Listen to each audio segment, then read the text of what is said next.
अस्सलाम वालेकुम, मैं हूं रेहान तारिक और आप देख रहे हैं दस्तक। 8 फरवरी के इंतखाबात से उम्मीद तो ये थी कि सियासी और माशी इस्तेहकाम की तरफ एक अहम कदम होगा, लेकिन मामला इतना भी सादा नहीं है जितना जाहिर किया जा रहा है, क्योंकि जो इंतखाबात का वक्त करीब आ रहा है, ये खौफ बढ़ता जा रहा है कि पाकिस्तान का क्या बनेगा।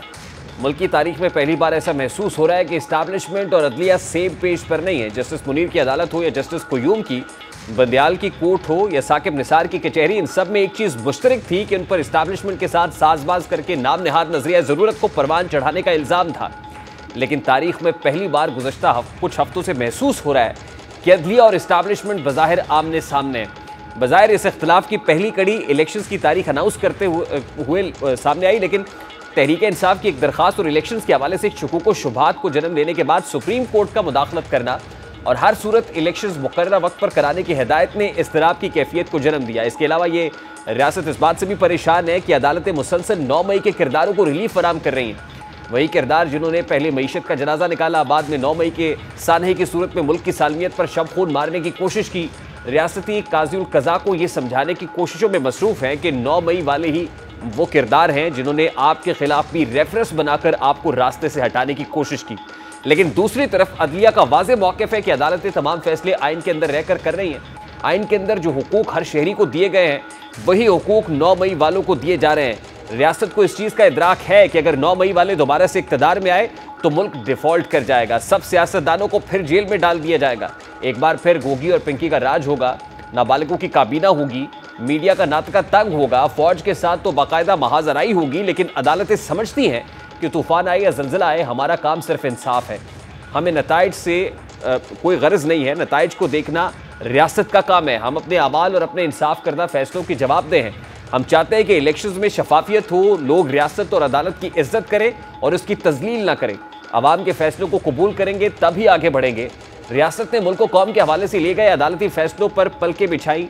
8 फरवरी को इंतखाबात कराने के लिए कमर कसी, दौरा अमरीका हो, कोर कमांडर्स कॉन्फ्रेंस हो या किसानों से खिताब, आर्मी चीफ दो टोक अंदाज में मुकर्ररा वक्त पर इंतखाबात में मदद फराम करने का ऐलान कर चुके हैं। लेकिन रियासत किसी भी तौर पर 9 मई के किरदारों को बख्शने को तैयार नहीं है। लेकिन अदलिया की तरफ से रियासती पॉलिसियों के खिलाफ फैसले मामले को बिगाड़ रहा है और खदशा है कि आने वाले दिनों में ये इख्तलाफ मजीद गहरा होगा, क्योंकि रवा हफ्ते कुछ अहम मुकदमात की समात मुल्क की बड़ी अदालतों में होने जा रही है।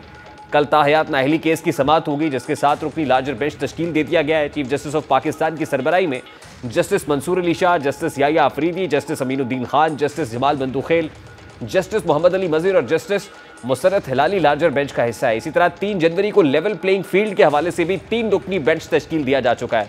जस्टिस काजी फायजीसा की सदारत में जस्टिस मोहम्मद अली मजर और जस्टिस मुसरत हिलाली बेंच का हिस्सा होंगे। पीटीआई के इंतखाबी निशान से मुतालिक समात भी 9 जनवरी को मुकर्रर है। ये वो केसेस हैं जिनके फैसले बताएंगे कि दोनों इदारों के दरमियान तनाव की कैफियत किस हद तक है, क्योंकि रियासत एक बार फिर नजरिया ज़रूरत की ख्वाहिशमंद है, जबकि अदालतें आइन और कानून के तहत मामले को चलाने पर बज़द हैं। अगर अदालतें इन केसेस में पहले की तरह दोबारा से पीटीआई को रिलीफ देती हैं तो यकीनन ये मुबैना तनाव में मजीद इजाफे का सबब बनेगा। दूसरी जानिब पीटीआई की नज़रें सिर्फ और सिर्फ अदलिया पर लगी हैं। वो अपनी हर मुश्किल का हल अदालतों को ही गर्दान रहे। उनके मुताबिक अदलिया वाहिद उम्मीद है कि अगर इस वक्त अदलिया ने अपना मस्बत रोल अदा ना किया तो फिर सारी खराबी अदलिया ही होगी और ये सारी जिम्मेदारी अदलिया पर आयद होगी। तहरीक इंसाफ के सैकड़ों रहनुमाओं के कागजात नामजदगी मुस्तरद हो चुके हैं। इस हवाले से भी तहरीक इंसाफ की नज़रें अदलिया की जानिब टिकी हुई हैं। वो इस मसले को भी सुप्रीम कोर्ट में उठाने का इरादा रखते हैं। इस हवाले से पीटीआई रहनुमा और मारूफ कानूनदान बाबर अवान ने मीडिया से गुफ्तगू करते हुए कहा कि जहाँ भी जमहूरियत होती है और जहाँ भी कानून है, वहाँ कभी भी किसी को इस बात से नहीं रोका गया कि आप इलेक्शंस नहीं लड़ सकते।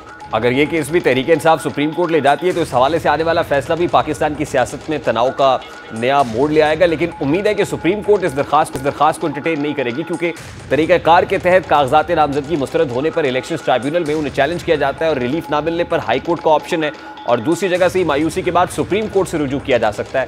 तहरीक इंसाफ भारी तादाद में कागजात नामजदगी मुस्तरद होने के बावजूद भी इलेक्शन लड़ने के लिए पुरज़्म है। उनको ये भी कभी उम्मीद है कि बल्ले के निशान के हवाले से भी उन्हें रिलीफ मिलेगा।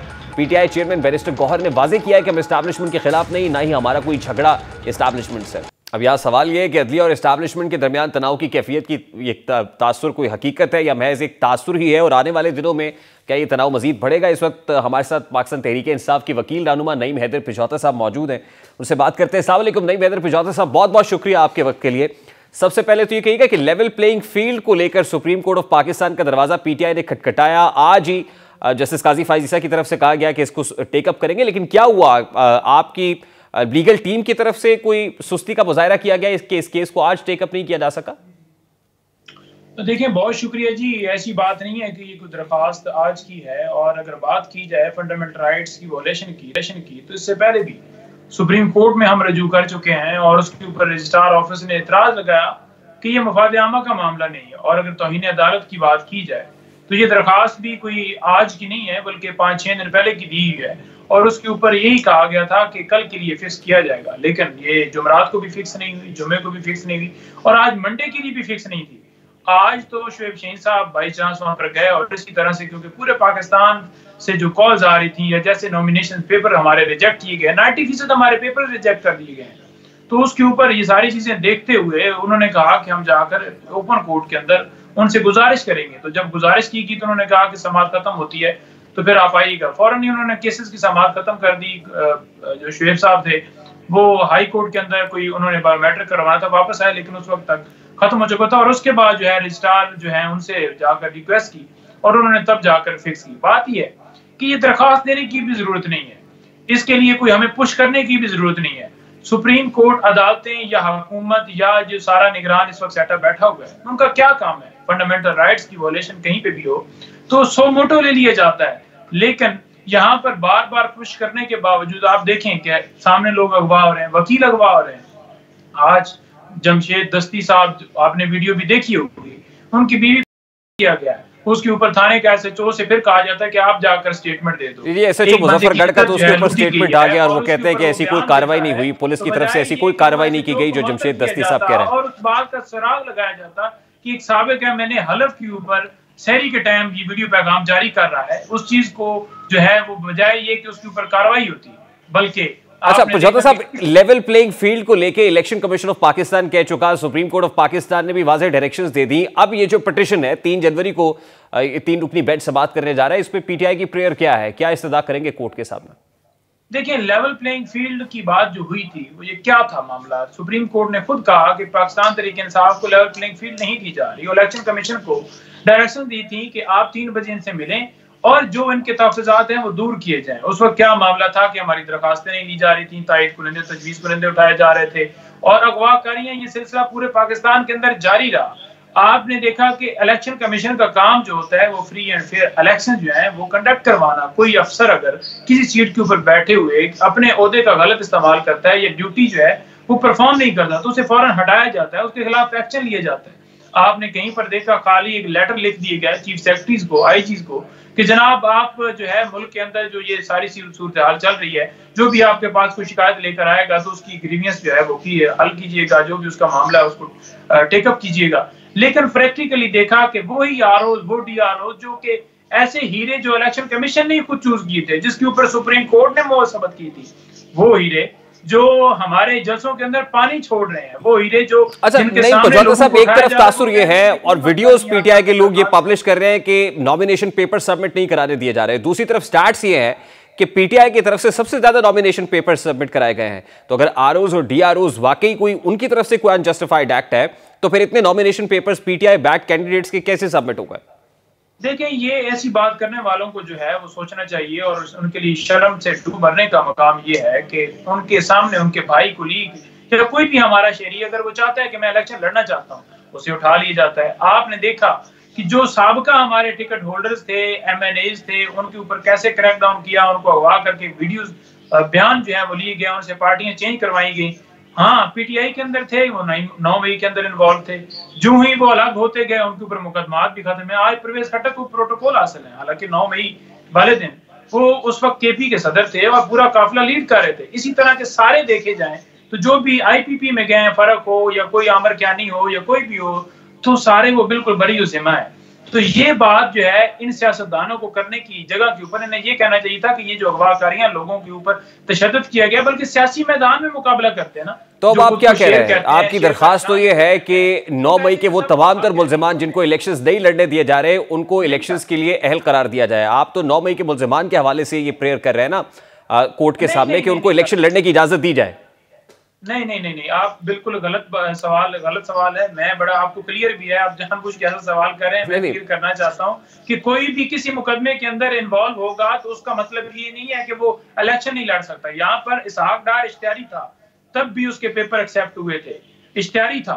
अब मामला ये है कि मुकदमा जो है किसी के ऊपर साबित अभी नहीं हुआ, उसको सजा नहीं हुई। सजा याफ्ता एक मुजरिम को, बिगौड़े को, जैसा कि आपको पता है कि नवाज शरीफ ताहयात नायल है, उसके पेपर एक्सेप्ट नहीं होने चाहिए थे, उसके पेपर एक्सेप्ट हो जाते हैं। इमरान खान साहब के उसी तरह से उनको सजा है, तो उस वजह से एक्सेप्ट नहीं मैं तो पजाना साहब, मेरा बड़ा सादा सा सवाल है सर। देखिए, इस वक्त पीटीआई के वो कैंडिडेट जिनके नॉमिनेशन पेपर्स रिजेक्ट हुए हैं, उसमें कितने लोगों के लिए ग्राउंड्स ये बनाई गई हैं कि 9 मई के अंदर मुलव्वस है इसलिए इनके पेपर्स रिजेक्ट किए गए? उनमें से कितनी तादाद ऐसी है? 90% जो है पेपर रिजेक्ट हो गए। मैं 9 मई के अंदर था, मेरे ऊपर तो कोई मुकदमा नहीं है, मेरे पेपर 3 हलकों से थे, मेरे रिजेक्ट हो गए। वजह क्या है जी कि आपके एक पुराना मोटरसाइकिल था 8-9 साल पहले, तो लिहाजा वो आपने लिखा नहीं है, क्योंकि मैंने वो सेल कर दिया था तो लिखना जरूरी था। बात ये है कि लेकिन चार्ज 9 मई का तो नहीं है ना सर इसमें? वो आपने लिखने हैं, और मैंने उसकी रसीद दे दी कि मैंने वो मोटरसाइकिल भी बेच दिया और मेरी जो गाड़ी का है जिक्र कर रहे हैं वो भी मैंने बेच दिया, और पूरी अच्छा ये कोई 9 मई का चार्ज तो नहीं है? तमाम डिपार्टमेंट लगे हुए थे। पजौता साहब, I want to make this very clear ना, I want you to make this very clear ना कि इसमें 9 मई का चार्ज तो आपके ऊपर नहीं है ना सर, या किसी दूसरे कैंडिडेट के ऊपर 9 मई के हवाले से तो ग्राउंड्स नहीं है कि इसमें मुलव्विस थे इसलिए इनके पेपर्स रिजेक्ट हो गए?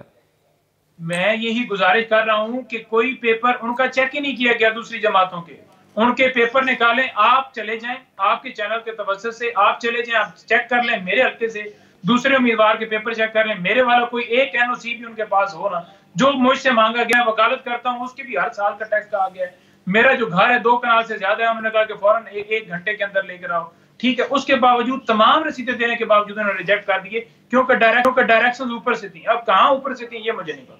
नहीं, देखिए, आपके पास एक तो इलेक्शन ट्राइब्यूनल्स का फॉरम है, अगर वहां से भी पेपर्स रिजेक्ट हो जाते हैं तो आप हाई कोर्ट जा सकते हैं, हाई कोर्ट से भी रिजेक्ट हो जाते हैं आप सुप्रीम कोर्ट जा सकते हैं। जो मुल्क के अंदर धांधली करवा रहा है, जो एक जमात के पीछे पड़ा हुआ है, जिसने एक जमात जो पॉलिटिकल पार्टी उसके बड़े सरबराह को इस वक्त जो है वो डिस्क्वालीफाई किया है, जिसको पेशावर हाई कोर्ट कहता है कि इनके इंट्रा पार्टी इलेक्शन के हवाले से बल्ले का निशान अलॉट करो और सर्टिफिकेट जो है वो अपलोड करो। अभी तक वो मशावरत जारी है कि इनका सर्टिफिकेट इशू नहीं करना, बल्ले का निशान इशू करना, उस फैसले को चैलेंज करना है। वो फरीक बना हुआ है हर मामले के अंदर।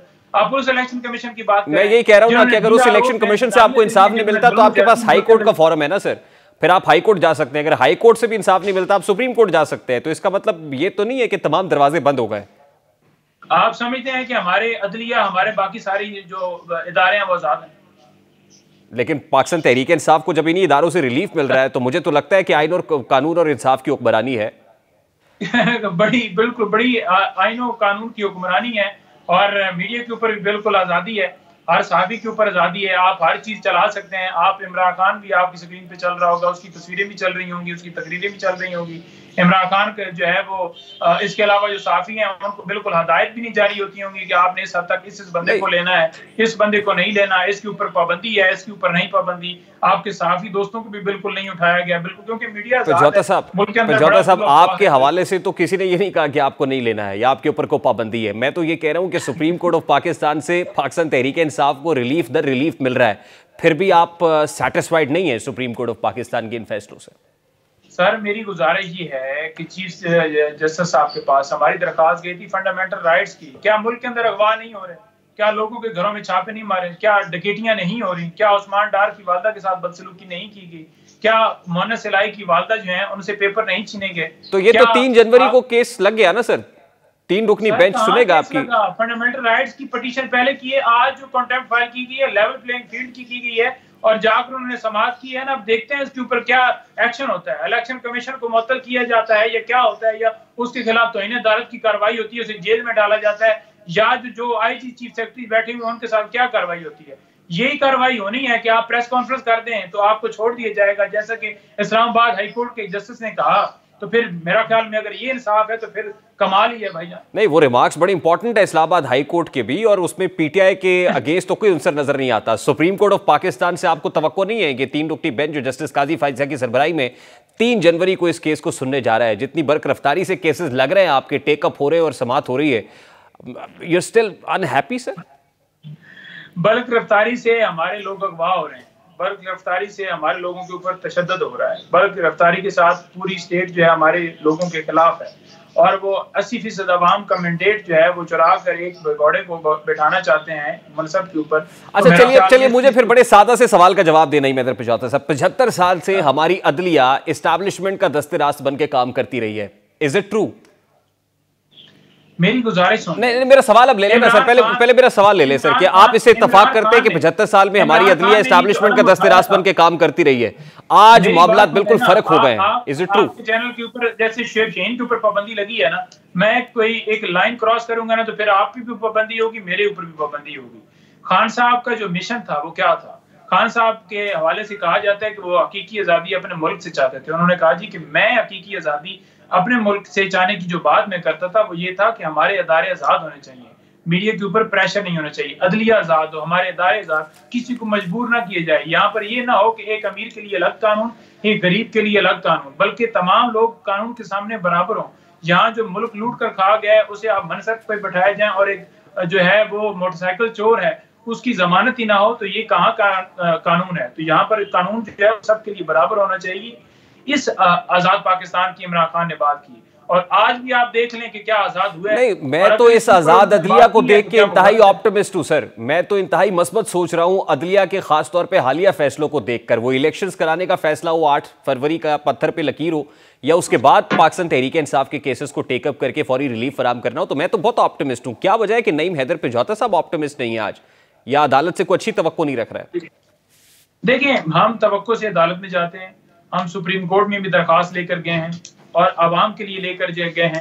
हम ये नहीं कह रहे कि हमें जो है वो किसी में जो है गलत तरीके से क्लीन चिट दी जाए या नैब को बुलाकर बरी उज़िमा कर दी जाए, या वो आकर कहें कि हमें ना वारंट मंजूर है ना इनकी कोई गिरफ्तारी मतलूब है तो लिहाजा इन्हें बरी उज़िमा किए जाए। ये बिल्कुल साफ हो गए। हम कहते हैं कानून के मुताबिक ट्रीट हो और पूरे मुल्क के अंदर जो ला कानूनियत है उसके ऊपर एक्शन लिए जाए। इलेक्शन कमीशन को जो है वो हदायत जो है वो जो उसने तौहीन अदालत की है उसके ऊपर जो है वो तौहीन अदालत की कार्रवाई होनी चाहिए और तमाम लोग जो ज़िम्मेदारान है इस सारे प्रोसेस के अंदर उनके खिलाफ सख्त एक्शन होना चाहिए। अच्छा, लास्टली मजीद जो है प्रिकॉशनरी मेजर्स होने चाहिए ताकि मुल्क के अंदर मजीद इन चीजों से बचा जा सके और मईशत जो है उसकी जो है हमारी पहली आपने देखा कि कहाँ पर पहुंच गया। आप एक इंटरव्यू में बात कर रहे थे, देखिए इमरान खान की हुकूमत के अंदर आपने देखा कि 6 पॉइंट प्लस जो है जीडीपी थी और 16 महीने जो हुकूमत पीडीएम ने दी उसके अंदर जो है हमारी इकोनॉमी का क्या हाल होगा? इन नमूनों को, इन तजर्बाकारों को क्यों लाया गया? अच्छा पिछौता साहब, lastly and very quickly sir, then I have to take a very quick short break. मुझे बताइए कि अभी 2 और इंपॉर्टेंट केसेस भी हैं, एक तो बल्ले के इंतखाबी निशान से मुतालिक और दूसरा बानी चेयरमैन पीटीआई की नाहली से मुतालिक भी है। What are you looking at? कल बड़ा इंपॉर्टेंट 7 रुकनी लार्जर बेंच ताहयात नाहली का फैसला सुनाने जा रहा है। उसमें अगर लीगी कायद अहल हो जाते हैं और उनको एंडोर्समेंट मिल जाती है तो आप क्या देख रहे हैं? बानी चेयरमैन पीटीआई भी अहल हो जाएंगे इंतखाब लड़ने के लिए और बल्ले का निशान भी पीटीआई को मिल जाएगा? Lastly and very quickly then I have to take a very quick short break. जी देखिए, मैं ये कहता हूं कि उनकी दरख्वास्त फौरन सुननी चाहिए और इस के ऊपर कि उनका ना सुन के फैसला ना करके उनको इलेक्शन से आउट करना, ये बिल्कुल इस अवाम के साथ जुल्म है, इस पूरी मुल्क के साथ जुल्म है। और मैं ये समझता हूँ कि अगर 7 मेंबर बेंच जो है वो नवाज शरीफ साहब के लिए स्पेशल जो है कंस्टिट्यूट किया गया है, जो कि एक 2017 में वो एक बदयांती की बुनियाद के ऊपर जो है उनको सुप्रीम कोर्ट ने डिस्क्वालीफाई किया था ताहयात, तो मेरा ख्याल में फिर इमरान खान साहब की दरख्वास्त भी सुननी चाहिए और जो कानून कहता है उसके मुताबिक ट्रीट करना चाहिए। अगर इंसाफ के अंदर आप डिले करते हैं तो वो होता है कि इंसाफ ना देने के मुतरादिफ होता है। बहुत बहुत शुक्रिया नईम हैदर पिछौता साहब, रहनुमा तहरीक इंसाफ हमारे साथ मौजूद थे। Let's take a very quick short break और ब्रेक के बाद जब वापस आएंगे तो नून लीग का एक बड़ा इंपॉर्टेंट इजलास, बड़ी बैठक एक जाती उमरा में भी हुई है, टिकटों की तकसीम के हवाले से मखमसे का शिकार है। ब्रेक के बाद इस मामले पर बात करेंगे हमारे साथ।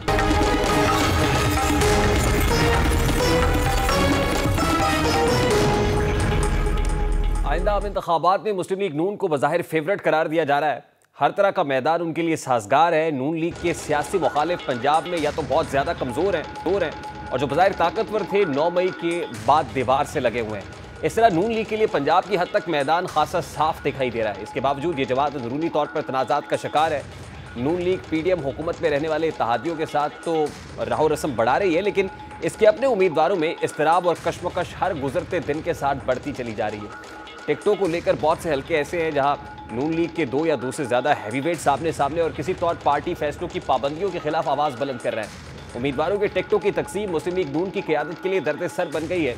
टिकटों की तकसीम के लिए नून लीग की क़यादत सर जोड़ रही है, लेकिन मसले कम होने की बजाय मजीद बढ़ते चले जा रहे हैं। पंजाब के हल्का एन 121 में टिकट के हुसूल के लिए शेख रोहेल असगर और अयाज सादिक की लड़ाई से नून लीग की आला क़यादत खासी परेशान दिखाई देती है। इतलात के मुताबिक लाहौर के पार्लिमानी पार्टी के इजलास में रोहेल असगर ने क़यादत पर वाज़ेह किया है कि वो किसी भी तौर 121 से सरेंडर नहीं करेंगे, क्योंकि ये उनका आबाई हल्का है। उनके वालिद और दादा भी इसी हल्के से इलेक्शन लड़ते रहे हैं और अगर अयाज सादिक को उनके मुकाबले में टिकट दिया जाता है वो इंडिपेंडेंट हैसियत में कंटेस्ट करेंगे। इन दोनों मोहम्मद जुबैर भी पार्टी क़यादत और पार्टी से कुछ शिकवे करते हुए महसूस हो रहे हैं। एक तो नून लीग के अंदरूनी इख्तलाफात शिद्दत इख्तियार करते हुए महसूस हो रहे हैं और दूसरा पार्टी कायद से मुताल्लिक कल एक important case supreme court of Pakistan में लगा हुआ है, जहां सुप्रीम कोर्ट ऑफ पाकिस्तान का 7 रुकनी बेंच ताहयात नाअहली से मुताल्लिक फैसला करेगा और इलेक्शन एक्ट में तरमीम और फिर ताहयात नाअहली से मुताल्लिक जो अबहाम मौजूद है वो सुप्रीम कोर्ट ऑफ पाकिस्तान को क्लियर करना है, जिसके बाद ही पाकिस्तान मुस्लिम लीग नून के कायद नवाज शरीफ और IPP के पैटर्न इन चीफ जहांगीर तरीन के इलेक्शन लड़ने से मुताल्लिक राह हमवार हो सकेगी। इस वक्त गौस खान न्याजी पाकिस्तान मुस्लिम लीग नून के रहनुमा हमारे साथ मौजूद हैं, उनसे बात करते हैं। अस्सलाम वालेकुम न्याजी साहब, बहुत बहुत शुक्रिया आपके वक्त के लिए। सबसे पहले तो ये कहिएगा कि सुप्रीम कोर्ट ऑफ पाकिस्तान का 7 रुकनी बेंच कल इंपॉर्टेंट केस की समाअत करने जा रहा है, क्या पार्टी कायद मियां नवाज शरीफ इलेक्शन लड़ते हुए दिखाई दे रहे हैं आपको? जी बिल्कुल, मियां साहब केस इलेक्शन लड़ेंगे। जिन केसेस की बिना पे मियां साहब को नायल किया गया और जिस जो फैसला हुआ था कि उसमें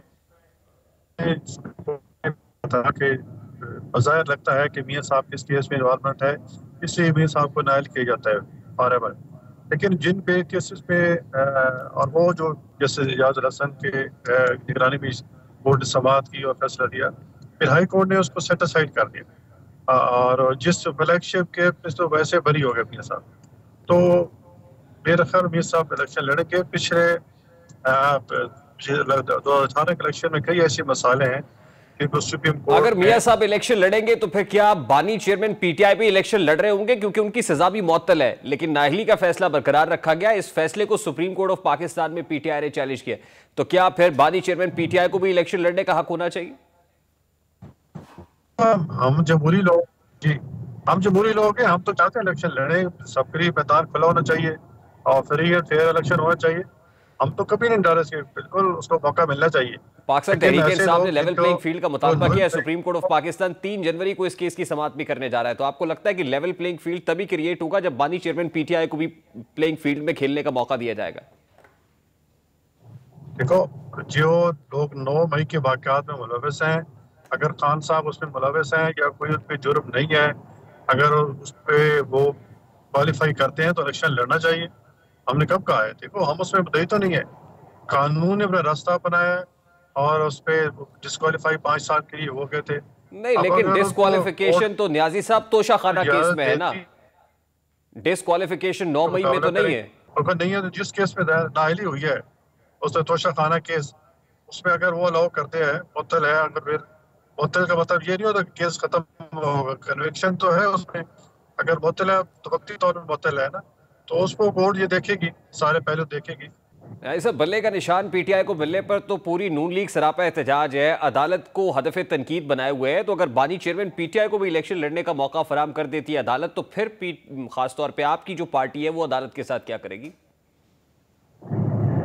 देखो जी, हम इस बात पे नहीं है कि बल्ले का निशान मिल रहा है, हम हमारा ये मौक़िफ़ है कि अदालत से उनको आउट ऑफ द वे जाके रिलीफ मिलता है।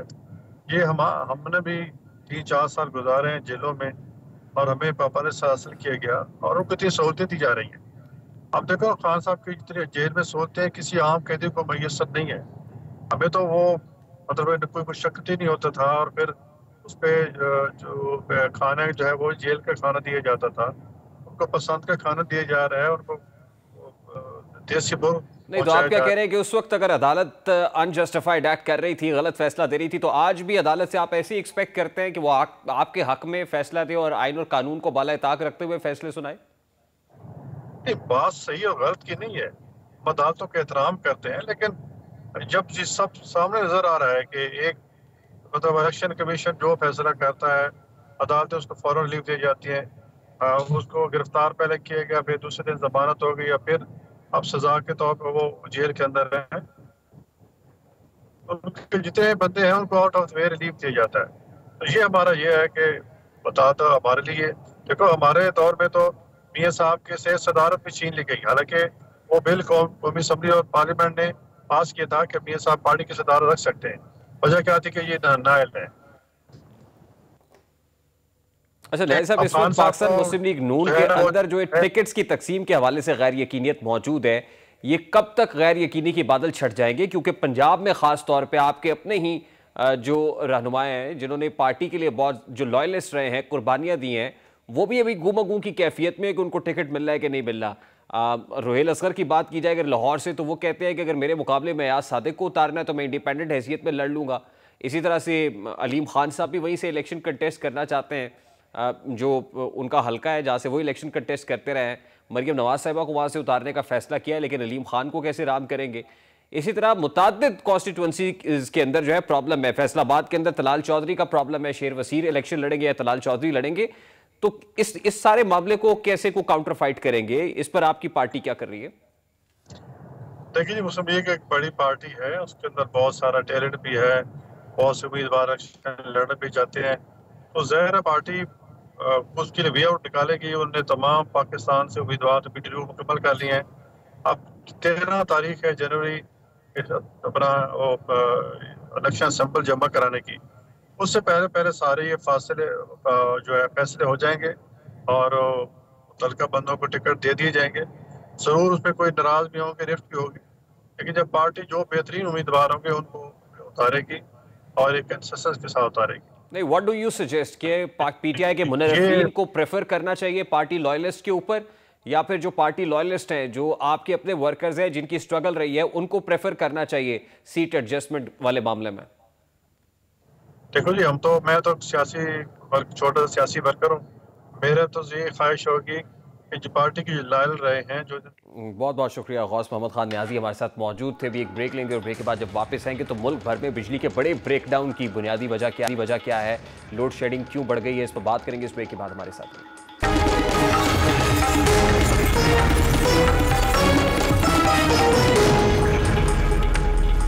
गर्मियों में बिजली की पैदावार में कमी और इस्तेमाल ज्यादा होने की वजह से मुल्क में लोड शेडिंग होती थी, लेकिन अब चंद बरसों से एक नया ब्लंडर भी सामने आ रहा है कि धुंध का मौसम शुरू होते ही मुल्क के किसी न किसी बड़े पावर प्लांट में कोई ना कोई खराबी पैदा होती है, या फिर हाई पावर सप्लाई लाइन में कोई फॉल्ट पैदा हो जाता है और कई घंटों तक बिजली का निज़ाम जो है वो मुअत्तल रहता है। 2019 से हर साल ऐसा मसला सर्दियों में पेश आता है और इसका दौरानिया इंतहाई तवील और अजियतनाक भी साबित होता है। 12 से 24 घंटे मुल्क के बेशतर हिस्से तारीकी में डूबे रहते हैं, जिसके बाद बिजली की बहाली का अमल शुरू हो भी जाए तो हफ्तों लग जाते हैं। यही हाल इस बार भी हो रहा है। इस बार गुड्डू पावर प्लांट के कश्मोर के ट्रांसफार्मर में हुए धमाके और आतिशज़दगी से हाई ट्रांसमिशन लाइन स्ट्रिप कर गई है, जिससे मुल्क के 3 सूबों के बेशतर इलाके अंधेरे में डूब गए।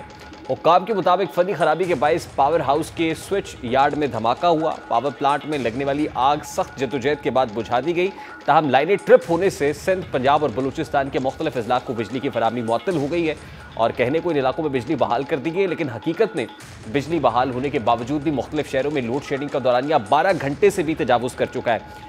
NTDC ज़राए के मुताबिक लेस्को समेत तमाम डिस्कोज में गैर एलानिया लोड शेडिंग घंटों तक मुहित है और लेस्को रीजन में हर घंटे बाद बिजली की गैर एलानिया बंदिश जारी है। सिर्फ लेस्को का शॉर्टफॉल 1000 मेगावाट से भी बढ़ गया है। बंद पावर प्लांट्स आज भी नहीं चलाए जा सके और इन पावर प्लांट्स में थर्मल और कोयले वाले पावर प्लांट्स भी शामिल हैं। दूसरी जानिब तर्जुमान पावर डिवीजन का बताना है कि शदीद धुंध के बायस गुड्डू के करीब NTDC की ट्रांसमिशन लाइन स्ट्रिप कर गई थी और धुंध की वजह से 550 और 220 kV की लाइन्स को नुकसान पहुंचा था। 500 kV के सर्किट ब्रेकर को भी नुकसान पहुंचा था, लेकिन यहाँ सवाल ये है कि इसको ताहाल जो है बहाल नहीं किया जा सका। इसकी रिस्पॉन्सिबिलिटी किसके ऊपर आयद होती है, और अगर ये ब्रेकडाउन हुआ है तो he is responsible for that. और ये सिर्फ इस बरस की बात नहीं है, गुज़श्ता चंद बरसों से तकरीबन यही कुछ बारहा हो रहा है। पिछले बरस जनवरी में भी नेशनल ग्रिड की सिस्टम फ्रीक्वेंसी कम हुई थी, जिससे बिजली के निज़ाम में वसी ब्रेकडाउन हुआ और तकरीबन पूरा मुल्क ही अंधेरे में डूब गया था, जिसका तयन बहुत ज़रूरी है ताकि आने वाले बरसों में कम इस तरह के टेक्निकल फॉल्ट से बचा जा सके। प्रोग्राम का वक्त अपने इख्तिताम को पहुंचा, आपसे मुलाकात होगी इंशाअल्लाह कल। अपना रखिए ख्याल। अल्लाह हाफ़िज़।